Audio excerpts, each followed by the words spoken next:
Welcome to this episode of the Heartbeat for Hire podcast. I feature Olympians, CEOs, disruptors, authors, professional athletes, and the best of the best, where they share their stories of resilience with my lens on leadership and culture. Let's get started. Greetings and welcome to this episode of the Heartbeat for Hire podcast. 3 things you will learn from this episode. Number 1, why the annual review needs to go the way of the Flowbee.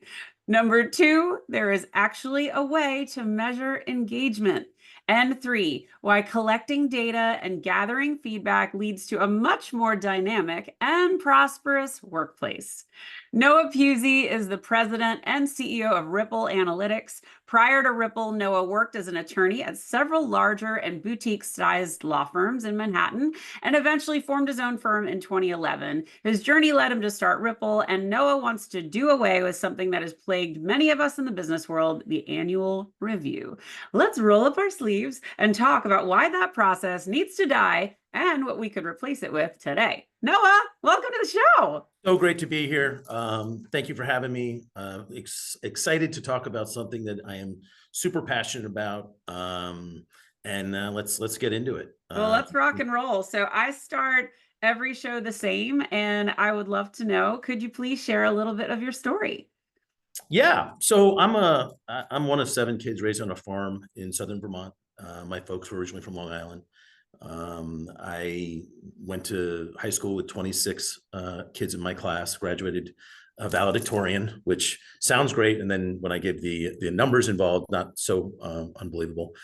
I went to Boston College, ended up going to law school, Brooklyn Law School. Always loved the Northeast. I've lived in New York and Massachusetts for most of my adult life.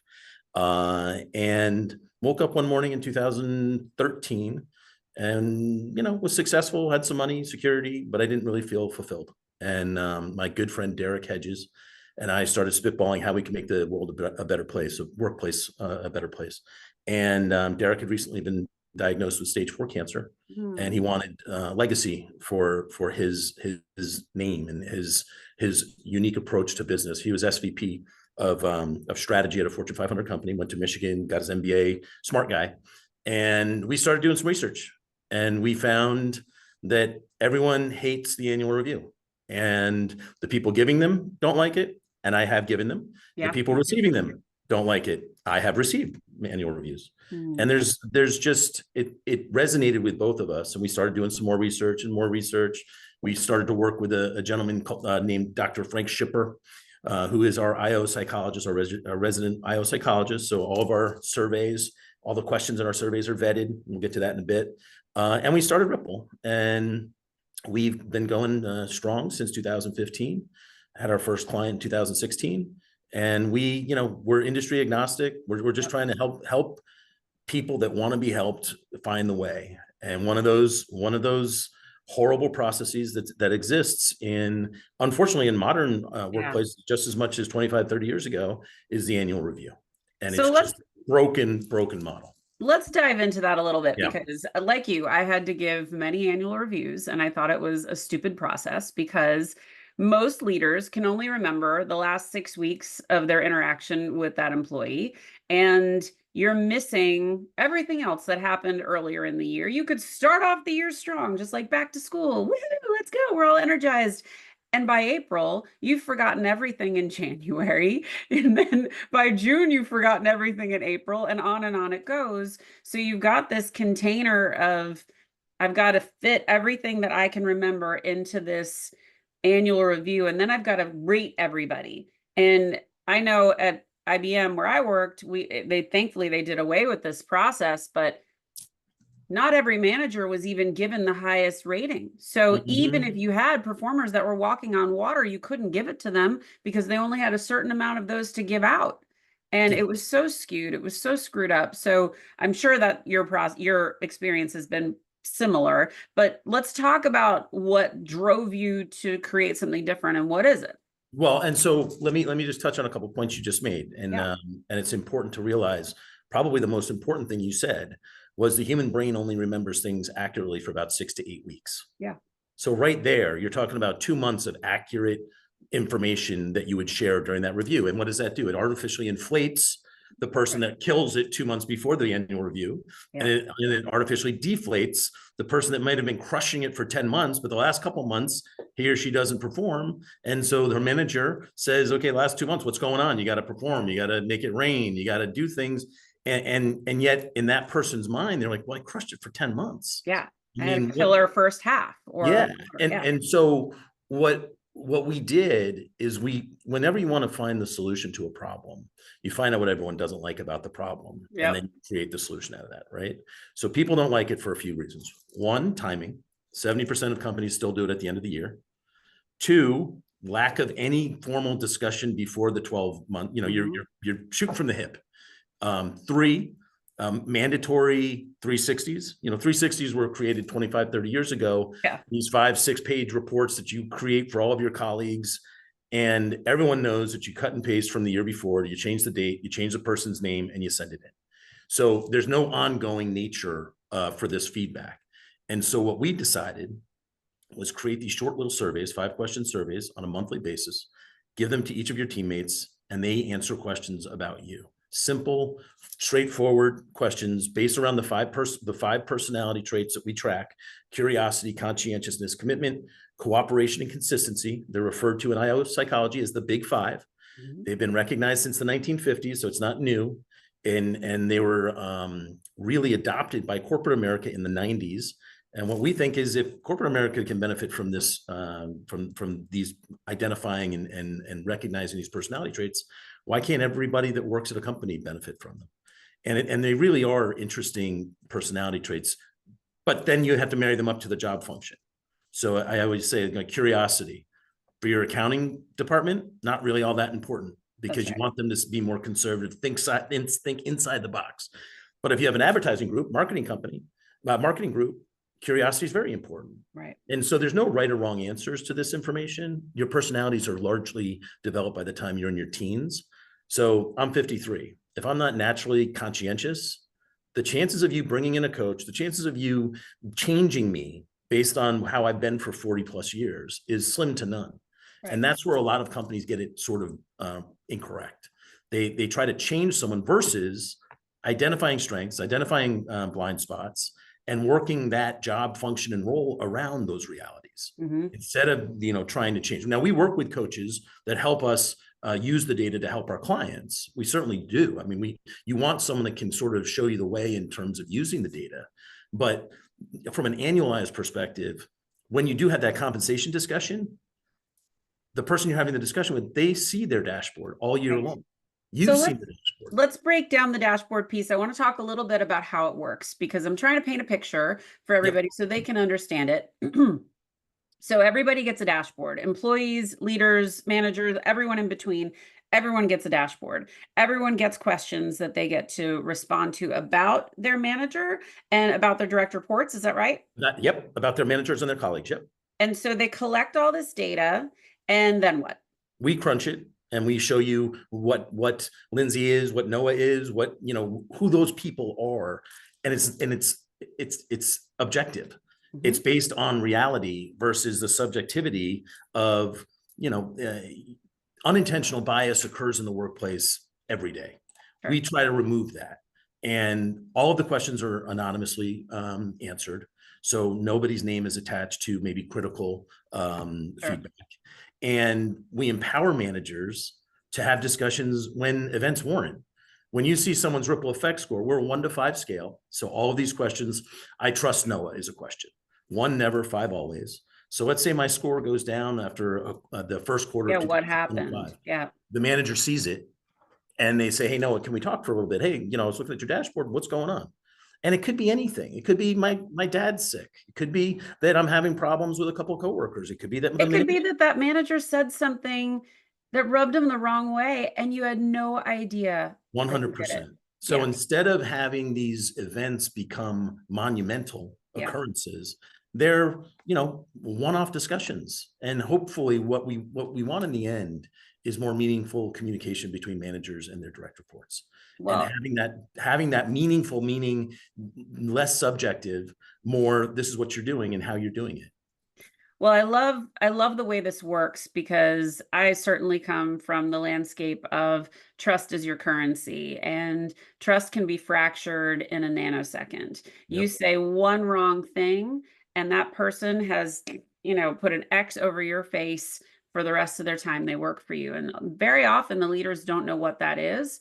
Sometimes the leaders don't care, but when they Mhm. can see it, and they can see it on their dashboard that, oh gosh, my whole team, their trust has gone down. I've done something wrong. And guys, this is not the end. If you are a leader and this has happened to you, which it happens to all of us, we all make mistakes.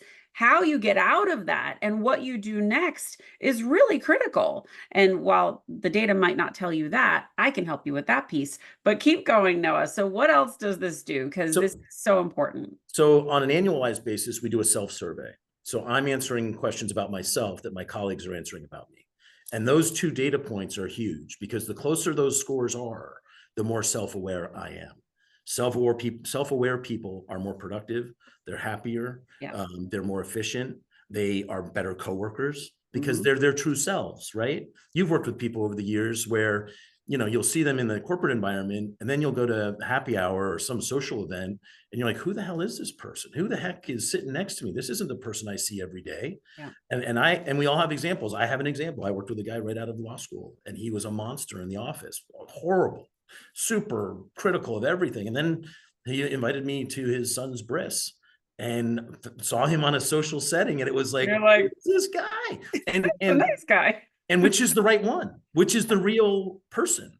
Because if it's this angry, aggressive person that's a very good lawyer and he fakes it at home, that kind of stinks. And vice versa really stinks. Because if he's a really nice guy, and which I think he is, but he Yes. has to fake it to be, Mr. New York City corporate attorney, litigator, that sucks too. Yeah. And so what we want is to empower people to realize that be your true selves. And Love that. it's okay because and the one thing that I think we were perfectly positioned for was this whole focus on work-life wellness and Yeah. balance. Yeah. In mid 2000, the teens of the 2000s, there's an ROI on it. There's less Yeah. absenteeism. There's more retention. All these keywords in HR.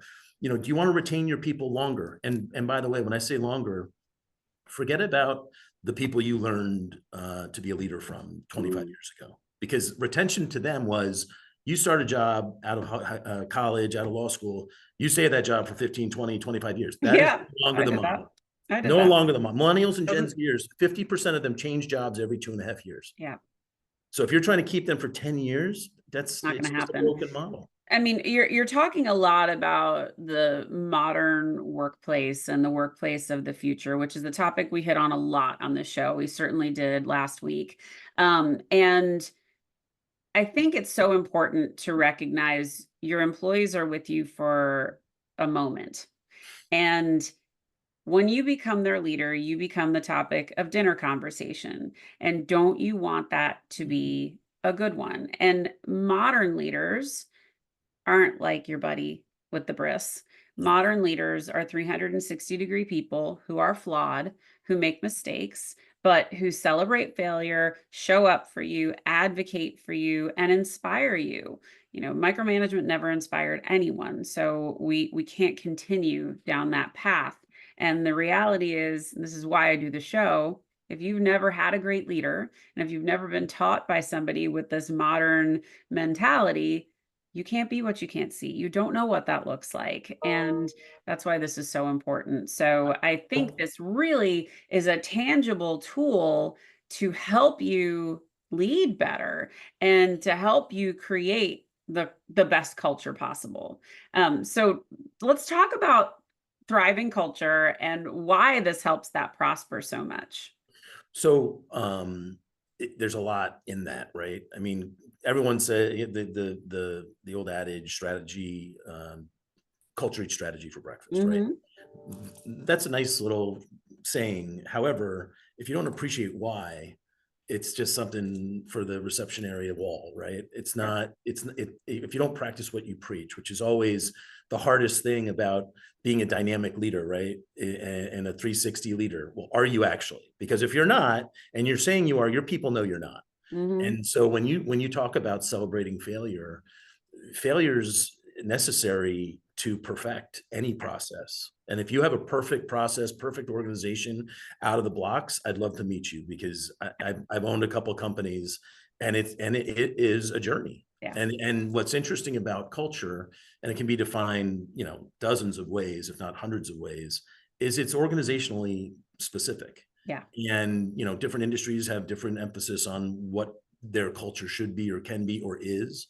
Engagement and culture are tied, because what we do is we really drive engagement through our surveys. Our surveys say we care enough about your opinions that we want you to share them. And we're going to do it anonymously, so your name's not tied to it. Fear of retaliation, all that kind of stuff. We don't do that. But the process of completing the surveys, I can show you how engaged your people are.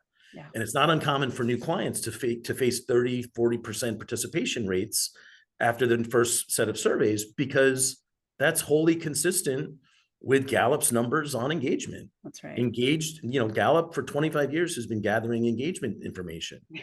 And over those 25 years, the peak of engagement was 36% in 2020, 2021. And the low was 30% in Q1 of 2024.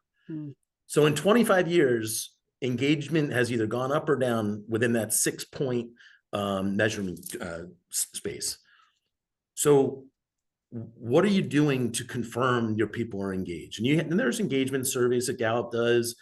Our surveys, I can tell you one data point, how engaged your people are, and that is participation. So we roll out next Tuesday. I always watch the new rollouts and see who's participating, who's not. Let's say you got 100 people at your company. And the following week, we've gathered enough information. You get reminder emails if you forget to complete your surveys. So you can't say, I never got the email and all that kind of stuff. So when we have that first initial 30,000 foot discussion with new clients, I'll say, okay, so tell me, I'm gonna give some names, and you're gonna tell me if he or she's a rock star, a resource, or a liability. And we're not recording this, so don't worry about it.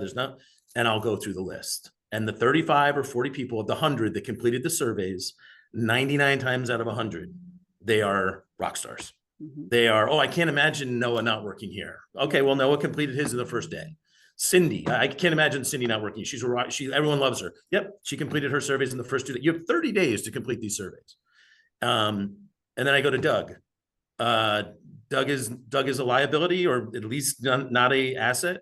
Absolutely, no one likes him. And I was like, okay, because he hasn't performed he hasn't finished any of his surveys. And I go through that list, and almost always those names match up to people they think are important to the organizational success and people that really aren't.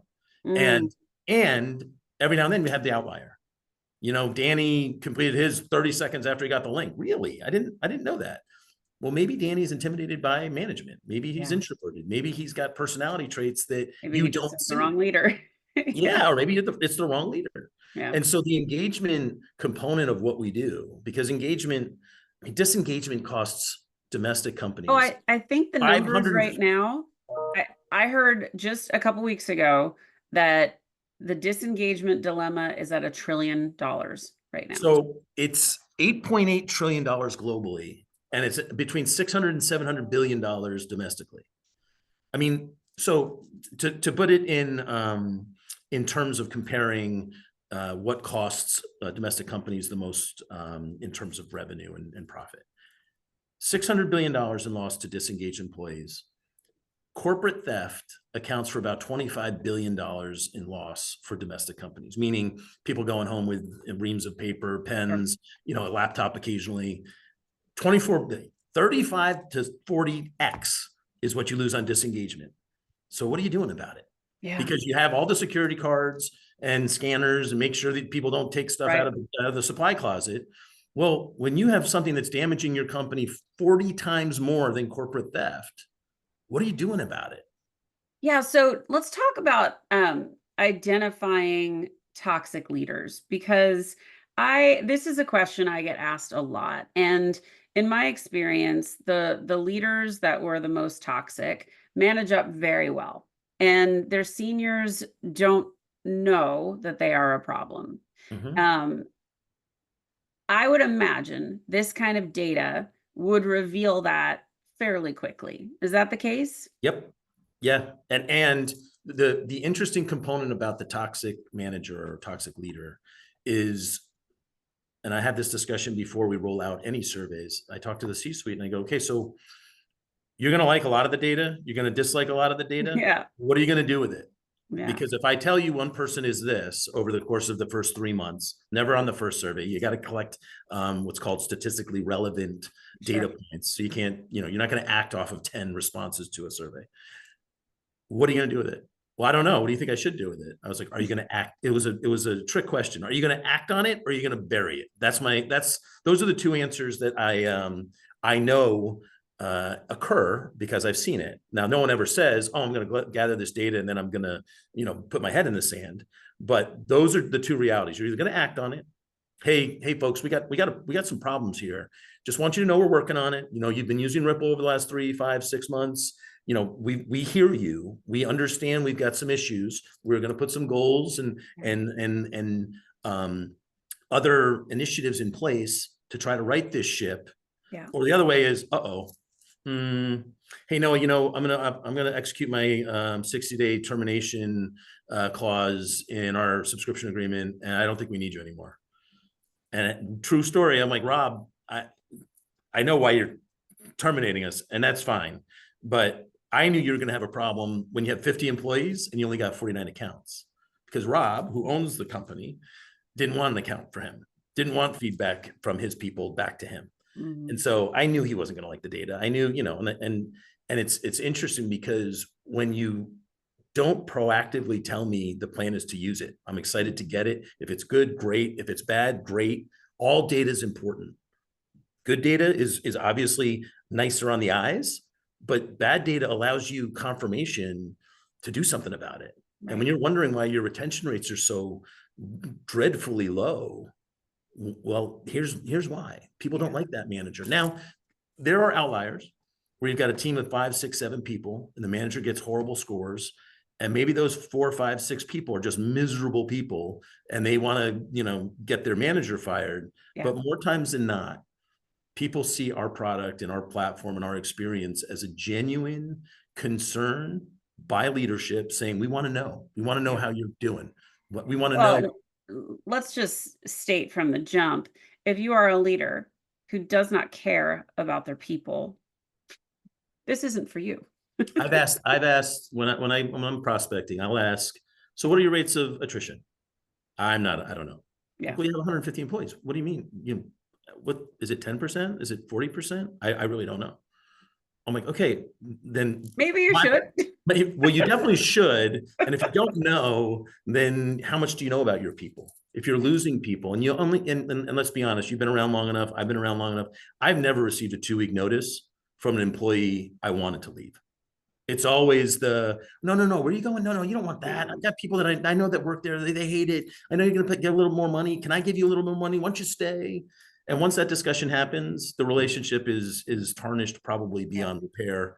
Yeah. So keep your good people. Yeah. And so what we started to do a few months ago is really emphasize, how are you acknowledging your engaged employees? How are you celebrating them? Because if you lose 30% is the current rate of engagement domestically. So if you lose an engaged employee to a competitor, most likely, because if I left, I'm one of the rare, I left law or limited law and I started a software company.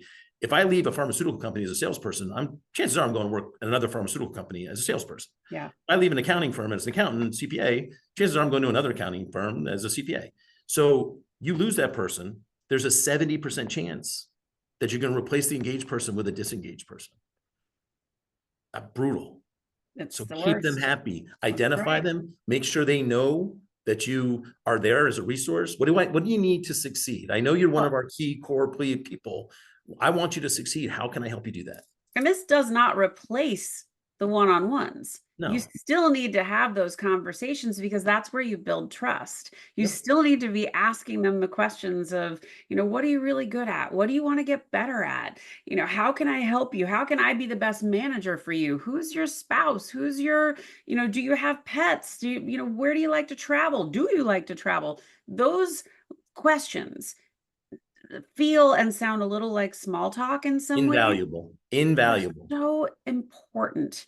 And any leader who thinks they don't have time for that, you are in the wrong job. Yep. No, I agree. So, And I think at some point with social media, I mean, we all have access. I mean, I could look up anybody I want and see if they're on Facebook or LinkedIn, Instagram. yep.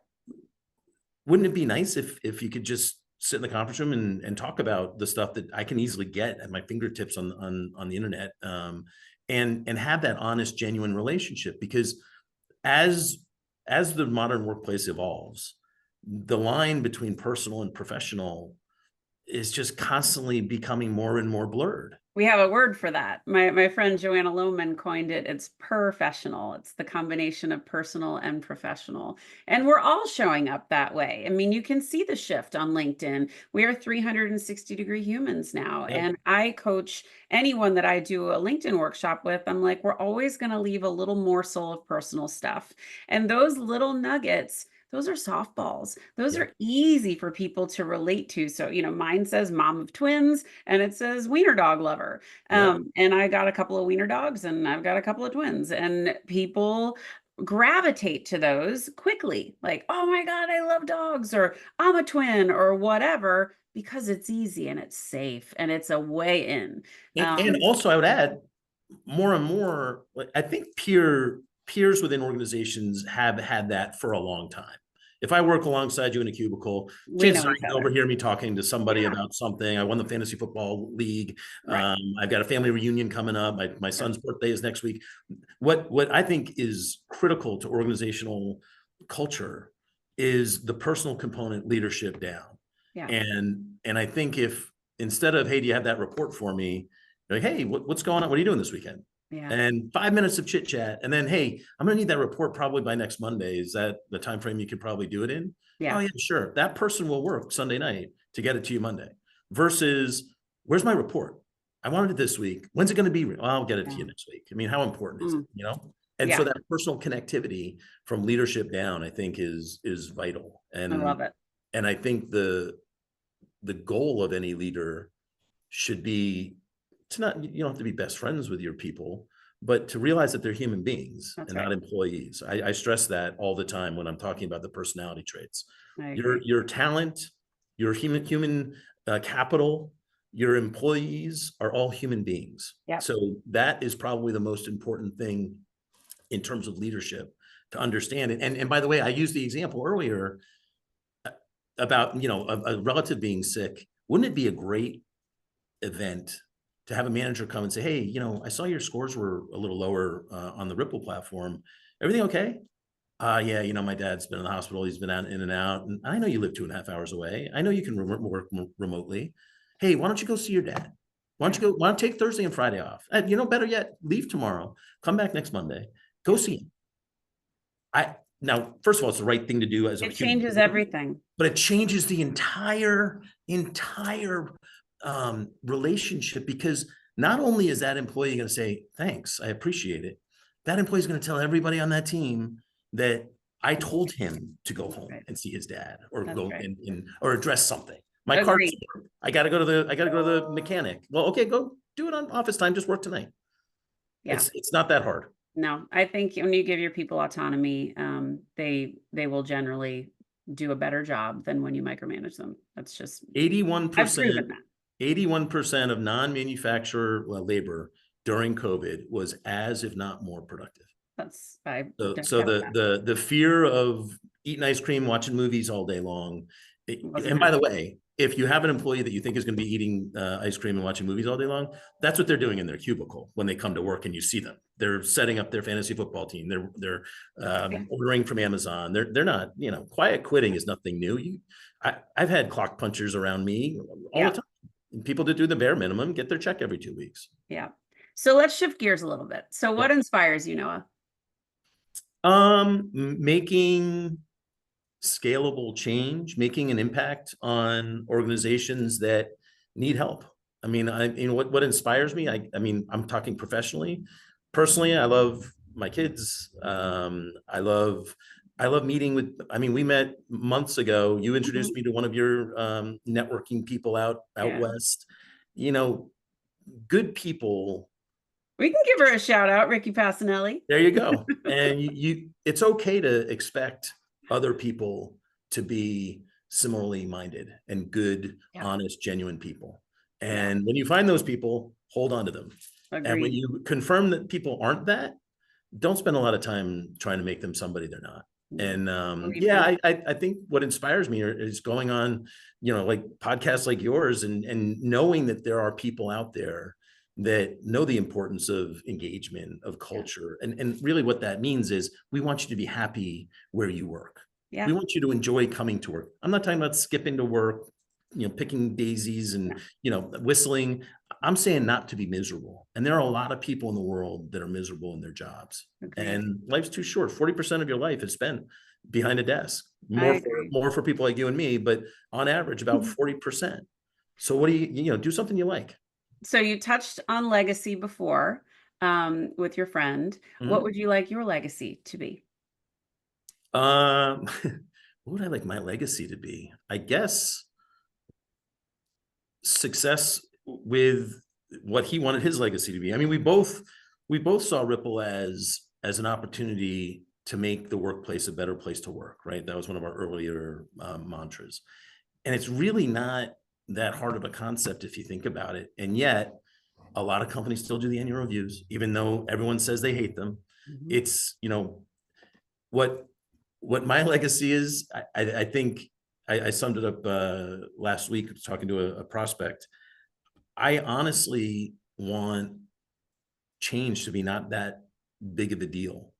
And when you look at the hesitation to replace a process that you know is broken, and it's always been broken, and you've always hated it, take a chance. Your people will respect the fact that, okay, this way doesn't work. We're going to try it this way. And if it works, great. If it doesn't work, I'm going to get respect from my people because I didn't keep doing the same thing, expecting different results.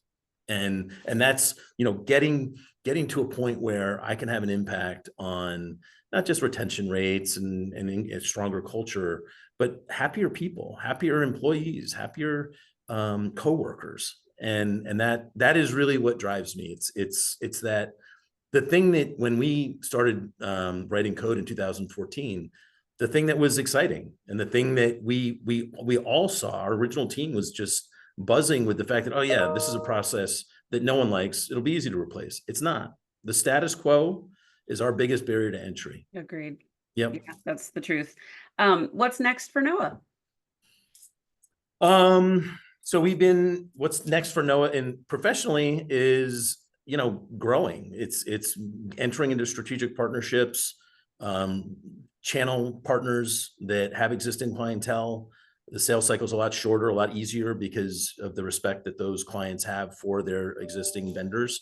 And, you know, personally, we're going out to Ohio State for Parents Weekend this weekend, and leaving Friday. We're going to see some good football on Ohio State's end. They're playing Marshall, so I don't think it's going to be that close to the game. And yeah, just, you know, being a good person, having fun. Awesome. And Noah, how can people find you? I mean, your website's right there, ripplefeedback.com. Yep. There's a contact us button. We can set you up with a pilot. You know, we are looking for users. We're looking for dynamic leaders that are actually dynamic, not just, you know, self-labeled. And yeah, and my email address is noah@ripplecrew, different address than the domain, ripplecrew.com. Shout out, and I'll talk your ear off about what I'm passionate about. And you're on LinkedIn, and I know that you like to engage out there. So guys, if you are a company that recognizes the annual review needs to go the way of the Flowbee, reach out to Noah And of course, if I can help, you know where to find me. Noah, you've been a great guest. Thanks for being on the show. And guys, if you need me, you know where to find me. Thank you for listening. Thank you for sharing it with your friends. If you liked what you heard, please subscribe to the YouTube channel or leave a 5-star review at Apple or Spotify. Those reviews mean so much. It helps me continue the show. We are scheduled way into next year. I'm so happy to bring this to you. Have a great day and lead with heart. Are you ready to elevate your leadership style and create an exceptional workplace that stands out from the crowd? I'm here to introduce you to a game-changing resource that will transform the way you lead and shape your company culture. It's time to embrace the power of top-down culture. This practical guide empowers your leadership for lasting success, helping you create a workplace where everyone thrives. Get top-down culture today, and let's reshape the future of leadership together. Thanks for listening to this episode of Heartbeat for Hire. I hope you enjoyed what you heard. If you did, please subscribe to my YouTube channel or consider leaving a 5-star review and a great rating at Spotify or Apple. Thank you so much for your support. Have a great day.